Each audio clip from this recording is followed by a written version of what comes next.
తెలంగాణ ఆవిర్భావ దినోత్సవాన్ని ప్రభుత్వం ఘనంగా నిర్వహించింది. సికింద్రాబాద్లోని పరేడ్ గ్రౌండ్లో వేడుకలు గ్రాండ్గా జరిగాయి. ముఖ్యమంత్రి రేవంత్ రెడ్డి జాతీయ పతాకాన్ని ఆవిష్కరించి గౌరవ వందనం స్వీకరించారు. అంతకుముందు గన్ పార్క్ వద్ద అమరవీరులకు సీఎం రేవంత్ నివాళులర్పించారు. కవులకు, పోలీసులకు అవార్డులు ప్రదానం చేశారు. కమాండెంట్ జమీల్ బాషా గారు.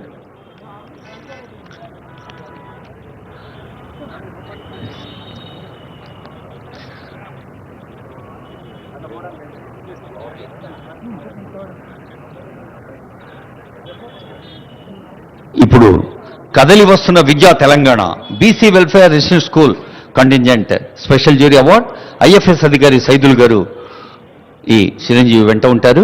Contingent commander BC welfare residential school.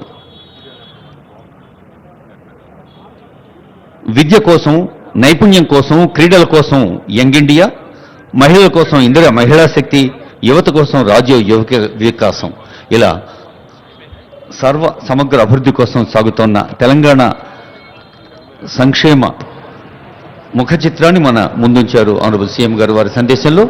ఇప్పుడు గౌరవనీయులైన ముఖ్యమంత్రి గారికి అందరం కలిసి ధన్యవాదాలు చెప్దాం కరతాళధ్వనులతో. ఇప్పుడు I request honourable CM to